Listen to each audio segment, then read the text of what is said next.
Good evening.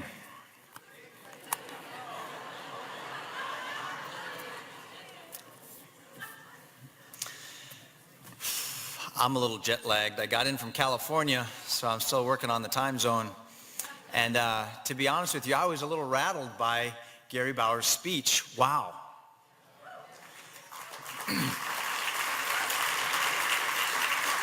I would like to have had 5 minutes to recover from some of the statements that he said, because I know they're true. I got in last night from California, flew in, staying with my sister and her great husband and her kids, and had a great flight in. We went and visited my nephew's soccer practice and stayed up till midnight just talking about how exciting it is to be able to come and speak at the Values Voters Summit. And we're looking at pictures of the kids and just talking about what a great country it is that we live in, and how good God has been to us as a family, and how good God has been to us as a nation all of these years, in spite of all of the mistakes that we've made. And we're at this incredible place in our nation's history right now where, as Gary just pointed out, we are at a point, a pivotal point, where a choice is going to be made as to what in the world we're going to do. Either we're going to turn back to God, or we're going to continue on a path that's going to take us over a cliff. And I think of how exciting it is that I've been invited to come here and speak to you. I'm a little rattled by the idea. I'm here with some of my heroes. I'm here with statesmen, senators, congressmen, presidential candidates, doctors, lawyers, filmmakers. And they've asked Gary Bauer to be followed by Mike Seaver. I'm thinking, whoa.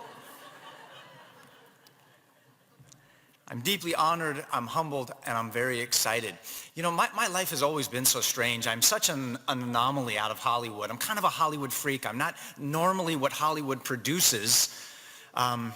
Just as a quick reference point for you, I was an atheist as a young man. I get on this hit television show called Growing Pains in the 1980s, become a household name to many.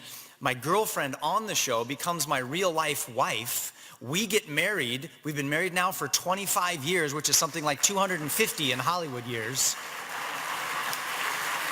We end up having 6 children together, and my kids now are 19, 18, 17, 16, 15, and 13. So pray for us. Anyway, I go from being an atheist to someone taking me to church. I didn't want to go to church. I wasn't interested in God. I was interested in a girl, and she led me into church, and I heard a message that captured my heart and just turned my attitude around. I pulled my head out of the sand and started looking at truth, and I became a Christian and began to love God and to love my neighbor and want to make a difference in my community. I play a role as a firefighter in a movie called Fireproof. And I find out that these scary-looking guys with long beards are Christians as well, and there are good guys out there shooting ducks, and I end up meeting them, and my sons want to go duck hunting with them every year, and I get to do these kinds of things.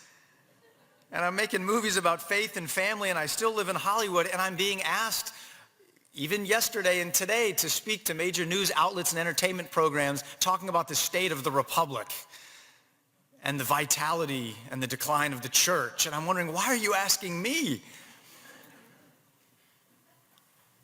It's not because I'm politically correct. It's not because I got the best looking suit. And it's not because I'm on a hit TV show. And I wonder often, Lord, what have you got in store? What's going on? Why do I get to be here? At the most exciting time, I think, in America's history to be a conservative and to be a Christian, when future generations will look back and say, wow, you were there. What was it like to be there? When the whole thing took the final turn and the republic and the freedoms that I read about in history went up in flames. Or what was it like when you were there and the whole thing turned around like Thomas Jefferson said that it would, when Americans woke up and realized that they were about to give it all away, and you turned it back and you made it.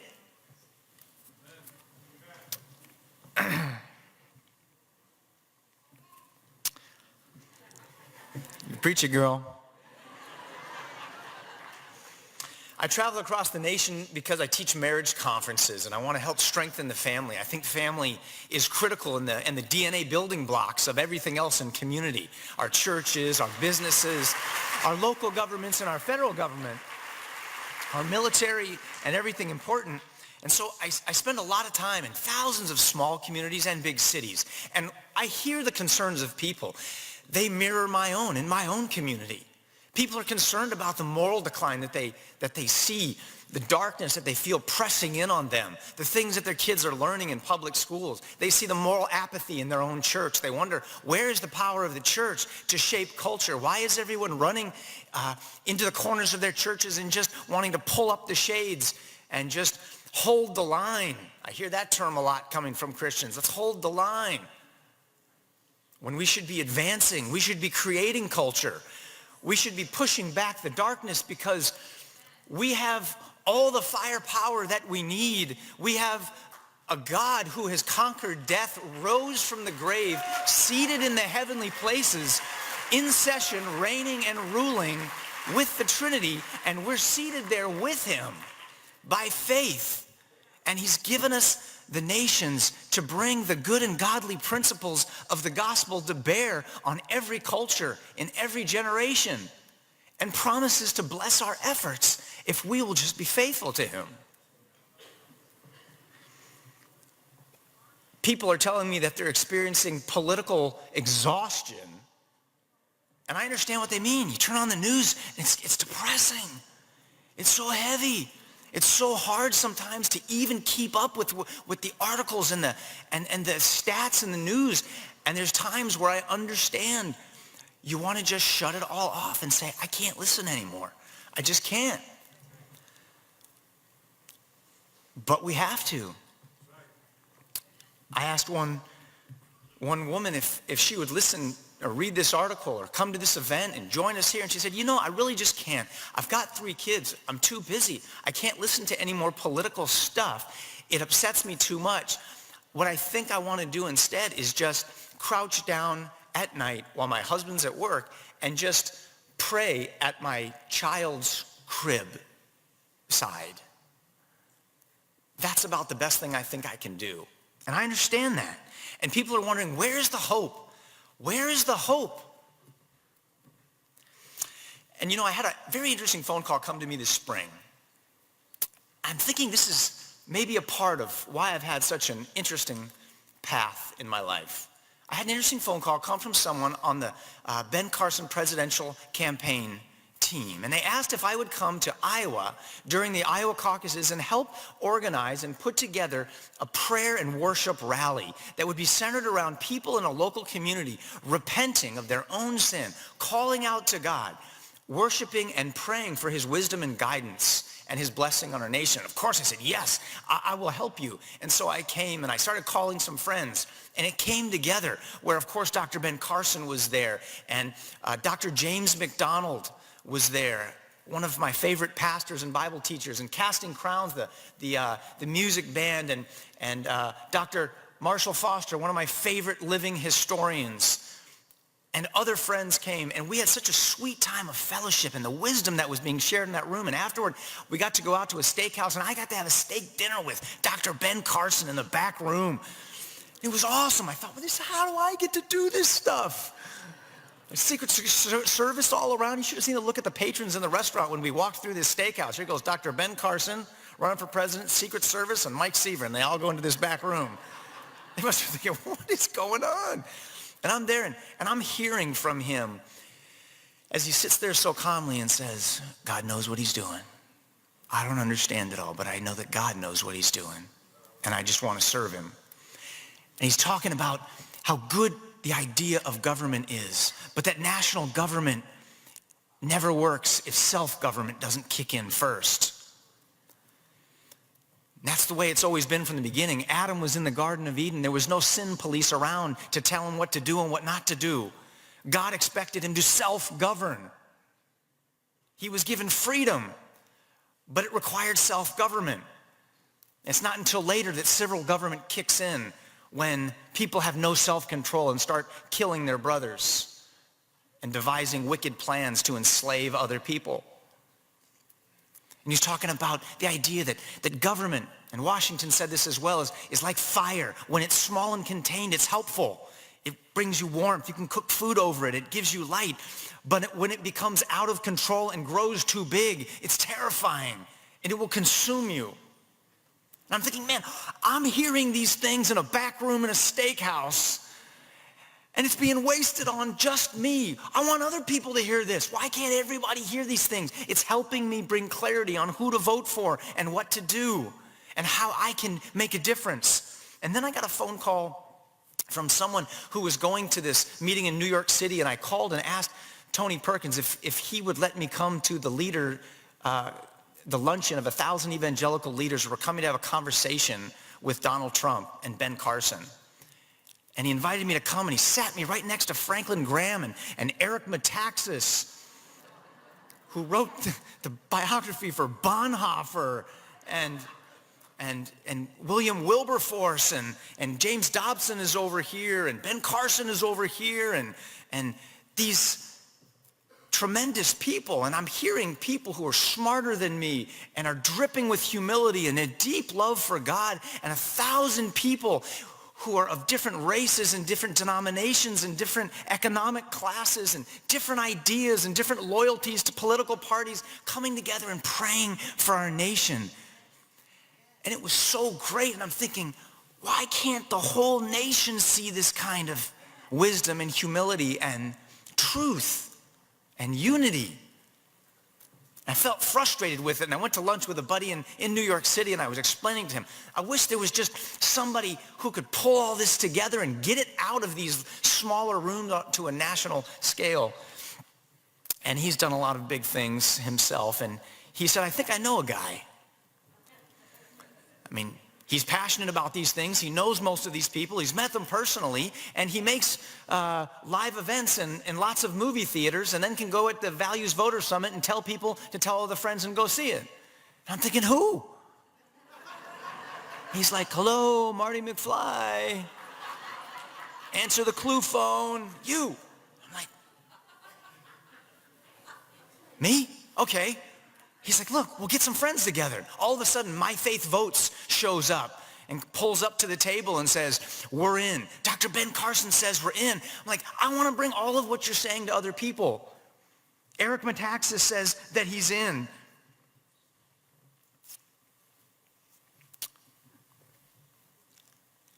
AMC, Cinemark, Regal Theaters are putting together an event on October 18th, the night before the final presidential debate between Donald Trump and Hillary Clinton. And all these people are going to be gathering together in a historic church in downtown Chicago at ground zero of so much of the tension to talk about what we can do and where is our hope, a night of hope and vision and courage. And it's based off of a Bible passage in Psalm 85 that says, restore us again, Lord, O God our Savior. Will you be angry with us forever? Will you not revive us again, that your people may rejoice in you? Show us your unfailing love, Lord, and grant us your salvation. This historic event is going to be happening and broadcast into 1,000 movie theaters on the night before the final presidential debate. It's a night of worship and music and wisdom and courage and hope to get this out en masse to people so that they will show up and vote our values and give us as people who love God and who love his word more time to rebuild and revive the republic from the bottom up and the inside out. It's called Revive Us, and I brought the trailer here for you to see tonight so that you can get excited about this like I am. Can we please play that trailer? I'm so excited about this. This is going to be a chance for people to call in and tweet in their questions and ask this panel of wise, humble, and godly people what they should do. And I'm hoping you'll help me get the word out and that this can be my small part of contributing to make a difference and gives you a tool that you can use in your communities to help do the same. I want to read a quote to you that I heard that was mind-blowing to me. I'm going to see if you can sort of guess what kind of person said this. This person said, quote, "The Bible is the best of all books, for it is the Word of God and teaches us to be happy in this life and in the next. Continue, therefore, to read it and to regulate your life by its principles." You know who said that? I think it was a pastor, minister. That was actually said by a man named John Jay, the first Chief Justice of the United States Supreme Court. The same Supreme Court that legalizes ripping babies out of mothers' wombs and selling them for parts, that wants to get God out of government and crush and strangle our religious freedoms, that made this country so great, the same Supreme Court has a Chief Justice, the top justice of the Supreme Court, the prototype for the rest of the Supreme Courts throughout the history of our nation. He said that. The Bible is the best of all books. Read it and regulate your life by its principles. Why? Because they're good for all, regardless of your ideologies or your economic class or your race. There was a French statesman, perhaps you've heard this quote, who understood the devastation to France after the Revolution, and yet looked over at the American Revolution and saw that there was such strength in America. And America had come to a place of being a pinnacle nation. It was so blessed. The people had a character about them. And there was a freedom about the way that they lived that was just otherworldly. And he went to America to try to understand what was the source of its greatness. Alexis de Tocqueville. And he has been reported to say, "I sought for the key to the greatness and genius of America in her harbors. It was not there. I went to her fertile fields and boundless forests, in her rich mines and vast world commerce, in her public school system and institutions of learning. I sought for it in her democratic Congress and in her matchless Constitution, but didn't find it. Not until I went into the churches of America and heard her pulpits flame with righteousness did I understand the secret of her genius and power." America, he said, is great because America is good. And if America ever ceases to be good, America will cease to be great. If we want America to be great again, America needs to become good again. And that happens when America remembers again that God is great. The God of the Holy Bible is great.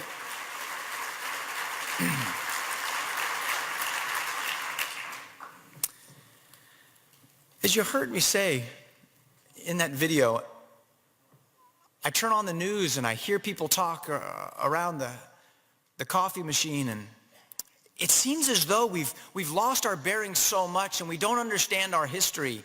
And it's like we're scrambling to elect a king who will step in, or a queen who will step in and fix our problems with all the right ideas.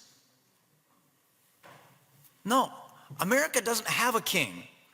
We don't want a king. They tried to make George Washington king twice, and he said, no, we're getting away from that. The power and the authority is going to rest in the hands of the people. We've already got a king. I speak as a Christian. Church, we've already got a king. His name is Jesus Christ. He wasn't elected into office, and he wasn't voted in by the media. He doesn't need a background check. You can always trust his word. His foreign policy is perfect. He gets it with discrimination and welfare and health care and border control. He is the ruler of the nations. He himself was discriminated against as an outcast and crucified. He understands welfare. He feeds the hungry and cares for the needy. He is the great physician who heals the sick and has conquered the grave. He is the one who understands borders. He gives every nation its boundaries and says to the ocean, you come this far and no further. We don't need a king. We've got the King of Kings. And he's firmly seated on his throne. And he's not going anywhere. What we need is to remember who we are and whose we are. And elect leaders who represent the king's ways in our land so that we can have the air cover that we need as the people to begin reviving our nation from the bottom up and the inside out and get back to the work that we have neglected over the last 50 years.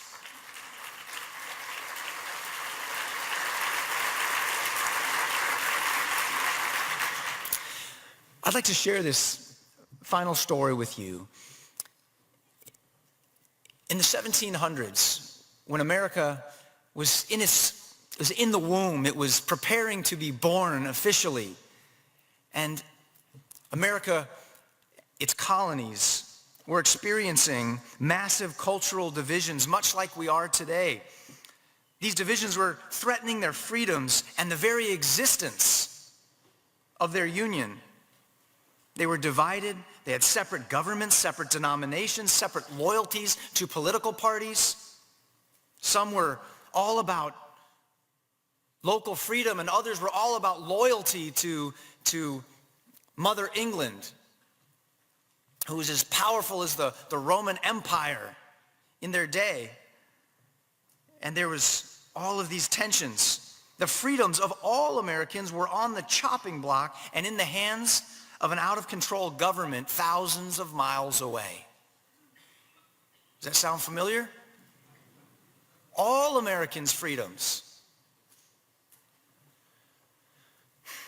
Why people don't think about the fact that if you have an overreaching, out-of-control government that overrules the will of the people, even when they vote on critical issues, and just say, no, you don't think the right way, this is how it's going to be. Don't you think that when somebody else gets in power, they're going to use that same power, which is going to continue to grow, to come around and hit the other side with the same stick? It's bad for everybody for government to get out of control. They understood this when God raised up a leader who was a student at Harvard University. And he became a devout Christian during the Great Awakening and the preaching of the gospel with George Whitefield and others. And he had a deep love for God and a deep love for other people. And his goal was to unite all of the colonies, all of the people across all of these divides. And he discovered a peaceful ancient strategy to do it that had worked for centuries on different continents around the world and brought peace and strength and blessing. It was a bottom-up strategy, not a top-down strategy. It was an inside-out strategy that started with the heart and then penetrated the family and the church and the community and all the way through, all the way up to the top. And he set out to do what he called set brush fires of liberty and freedom in the minds of men. And he did it by teaching people the art of self-government and the exalted virtues of the Christian religion. Because, as I learned from Eric Metaxas, our founding fathers understood that in order to have freedom, which was an insane concept to give people, I mean, give your kids pure freedom. Let them do whatever they want. Good idea? Well, no, because they don't know how to self-govern, most likely, when they're young. And up until this point, there's never been a group of people who have survived without a king that tells them what to do and governs them. And here they have an idea that you can self-govern But in order to do that, you must have virtue and character.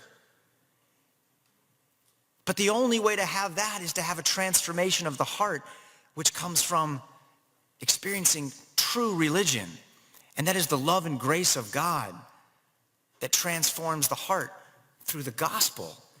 And they were witnessing that because of the Great Awakening and the preaching of that true religion, changing the very virtue and character and nature of the people. And they said they've matured and gotten to the point where they can handle the freedom.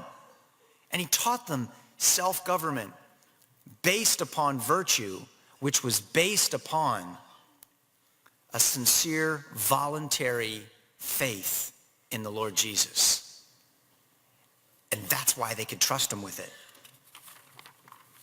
And he began walking the streets of Boston and got to know all the people in his town by name. He learned from his dad how to hold house meetings, and he taught these principles of freedom and unity. He united the people of the colonies, and he joined them together to see that they were all fighting the same battle for their freedom against an out-of-control and godless government. And he began working with friends like Patrick Henry. And in 1776, they assembled the Continental Congress, and the Declaration of Independence was drafted and signed. And they had the unity and strength that they needed for the very difficult days ahead. And the last man to speak at the signing of the Declaration of Independence on that 4th of July was Samuel Adams. Some people, sadly, just know him as a guy with a great beard. Samuel Adams, a devout Christian, said this. He said, "We have this day restored the king to whom all men ought to be obedient." It wasn't the king of England. It wasn't a king in the U.S. Who was it? It was Jesus, the Son of God. He said, "He reigns in heaven, and from the rising to the setting of the sun, let his kingdom come." And that's what I want. That's what you want.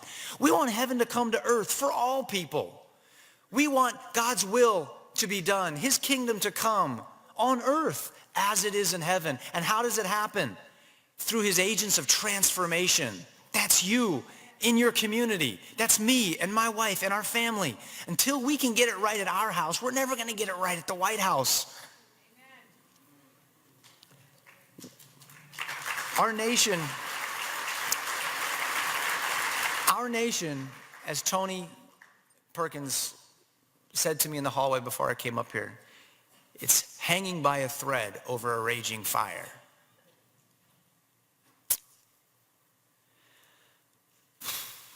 All the progressives need is one more term, and it's locked down for a long time. And it doesn't matter what you try to do after that. It's now or never. In the last election, there were 25 million registered Christian voters who voted for no one. They stayed home. And the election was won by a gap of less than 5 million votes. Please, get out and vote. Vote for representatives and leaders who will protect you and me and our friends, and get your friends out to vote. If we do not vote, we will not win the election. We need, if nothing else, the air cover so that we as the ground troops can begin correcting and course correcting and reviving and restoring and rebuilding our nation from the bottom up and the inside out. Thank you very much. God bless.